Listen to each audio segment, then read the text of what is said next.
Hey my friend, welcome to your chordal lesson of the week. Today I want to analyze a song that is so well crafted. It always fascinated me how well they used key changes and metric changes, and the structure of the song is so cool, and the chromaticism and outside chords added. There are so many things we can talk about with this song, and of course I'm talking about Paranoid Android from Radiohead. But today I decided to focus on how they use key changes effectively in the song, and especially towards the end of the song with the coda, the part that goes like this. Rain down, rain down, come on, rain down on me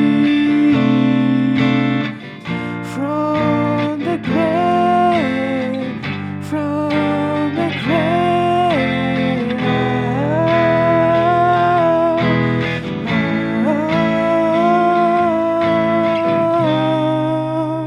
This part, this chord progression is so well made, and I'm going to show you how they use key changes with it. So first of all, the first chord we have is a C minor chord. We had to identify what is the key of this chord progression. So we could assume that we are in a C minor key, right?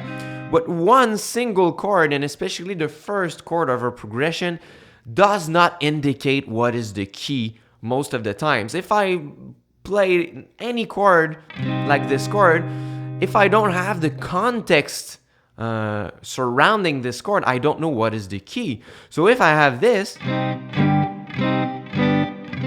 now I can safely say that we are in the key of C minor because we had the dominant chord of C minor before and after it. But if I play this chord alone, and then what comes after it is this, now we know that we are in the key of B flat, and that this chord was the second chord, 2, 5, 1, in the key of B flat. So never take the first chord of a progression or just one chord isolated to know what is the key. You need to know the context and to find where is the dominant chord and where is the tension and resolution to find your key. So we could assume that we are in the key of C minor, but let's not go too fast. Then the second chord after it is a G over B. So it's basically a G chord, but we let go of the root note here, and the bass note is the third of the chord. So just by isolating those two chords,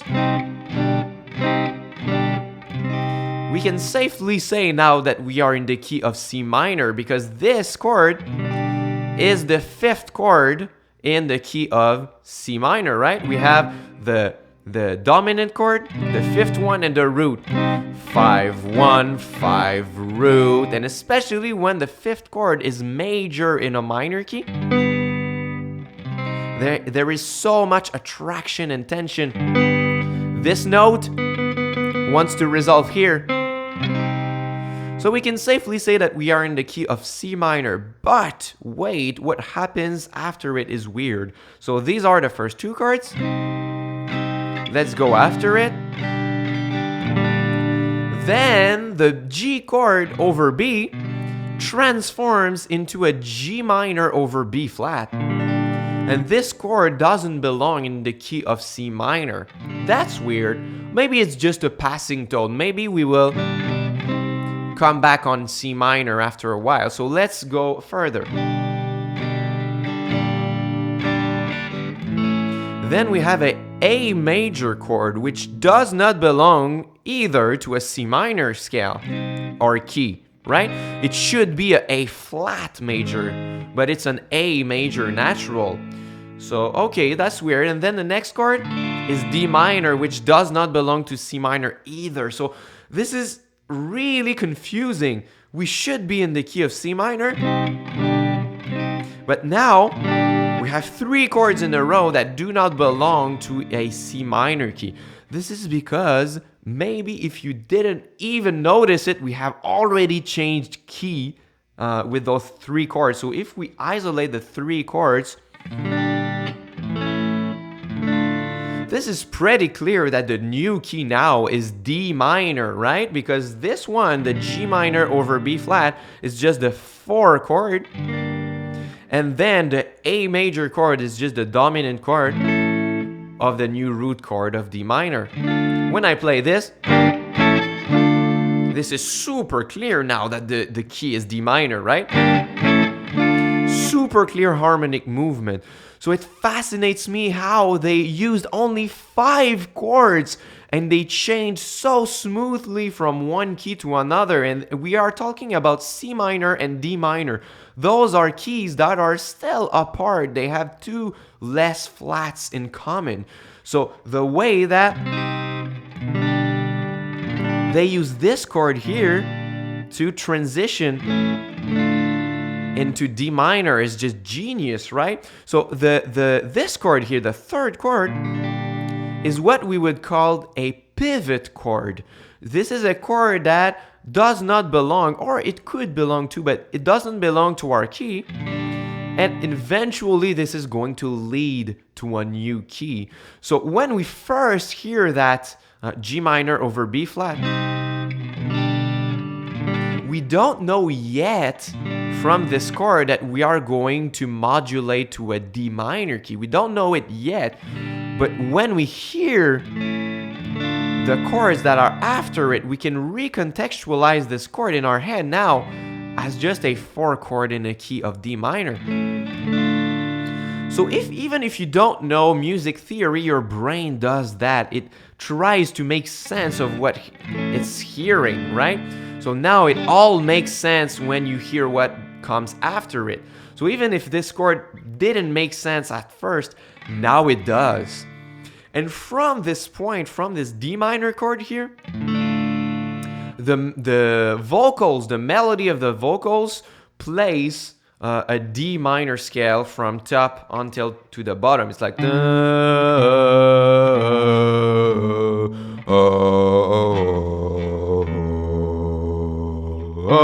it's the whole D minor scale, right? And to make sure that they know that we are now in the key of D minor, they repeat the same movement, the root, 5, root, 5, root. So if I play the progression again, so we have 5, root, and once again 5, root. This is super clear that the real key of this coda part is D minor, right? Because 5 root, 5 root. There's nothing clearer than this to reaffirm a new key. If you do not believe that we are in the key of D minor, I quit. I quit now, okay? So, like I said, the whole D minor scale plays on the vocals after it. So that's pretty clear we are in the key of D minor. But instead of just going down on all chords of the harmonization of D minor, which would be pretty boring. If I play only diatonic chords,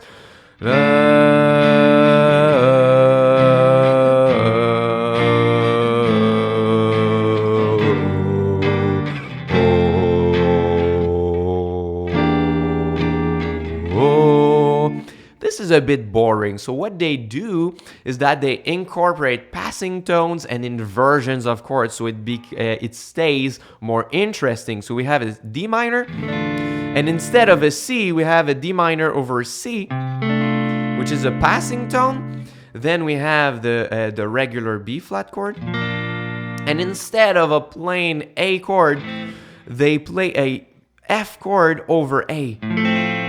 So this is basically this chord here, but the bass is A. It's the 3rd of the chord. So it adds a nice color and a nice diatonic passing of the vocals that allows for a nice color here. And then G minor, F, and it should be, if we go diatonically in a harmonization of a D minor scale, it should be a E minor flat 5, but instead we have an E major. This is a chord that is so outside the key of D minor. So what is this chord here? This is what we call a secondary dominant chord. Because basically we have A, which is the dominant chord in a key of D minor, because it attracts this chord, right? This is the perfect, D minor is the perfect resolution to this chord. So this is the dominant chord, right? But if you want to add a certain color in the progression, you can play its own dominant chord. So basically, it's the dominant of the dominant. So the dominant chord of an A chord is E. So now you can have twice the attraction. You have, and then you have, and then you merge all of that together. Right? This is so cool. So this color is so nice to add it. And they are going to use this chord for another purpose later that I'm going to explain to you. But now, the logical way would be to stay in D minor, right? Because it's so directional. Bam, bam, bam. See, you expect something like...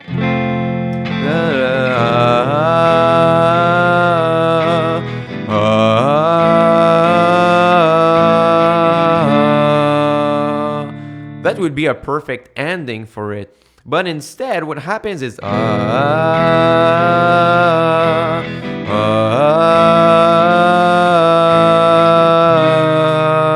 which is super unexpected. Even if it's the beginning of the key, this is pretty harsh, like A major followed by C minor. Those chords are so apart. So why does it work so well?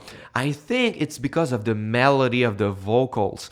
They stay so much on chromatic notes.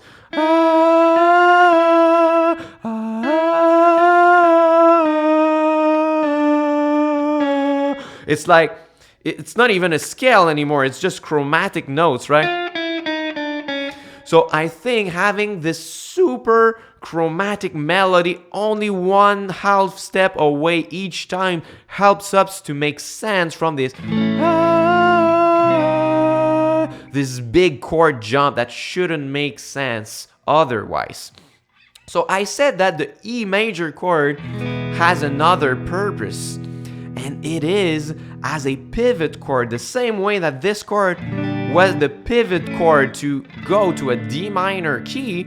The E major is usually the secondary dominant to the root, but now the last time they play this progression, instead of going to the A major, they just stay on this E major chord twice as long. So it's like...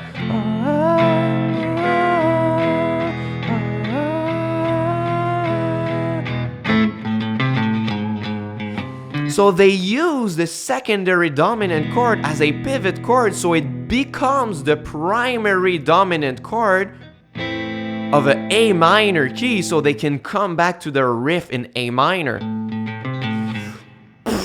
This is genius, right? To use a chord that is outside of your key, that doesn't even belong in the key of D minor, and to use this chord as a pivot chord to come back in a previous riff that you have already played in a different key.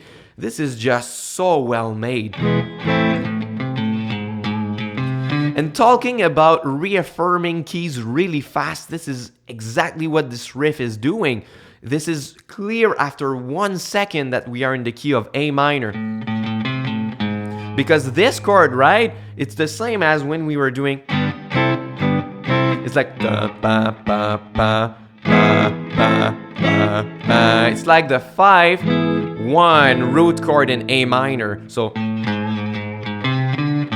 super clear that we are in A minor. What they do after it, it's like... What? A new key already? You always change key. We were in C minor, and then D minor, and then A minor, and then C major in a matter of a few seconds. And this always sounds super smooth. In this case, what they do is that they play this chord progression. This is what I call the action cadence. You have your root chord, and then you play flat 6, Sorry, flat 6, flat 7, 1. So when you play ta ta ta, this is super clear that this is our new key, right? So you can use dominant chords, but you can use this movement too to reaffirm a key also. So this is crazy how they modulate, they change keys so smoothly, and they only need 1 or 2 chords to do it each time, and you barely notice it. It's very easy to change key. You can do something like...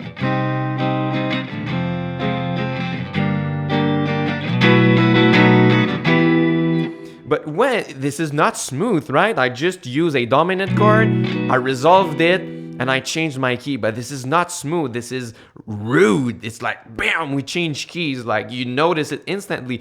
But doing it as smoothly as they did, with as few chords as they did, I only strive to be as good in my own songwriting to do something like this. So like I said, there are so many things we can talk about in this song, but this lesson is already very long. So if you want me to go further with this song, request it in the comment section if you want me to do a part 2 and analyze other parts of this song, but because it is so well crafted.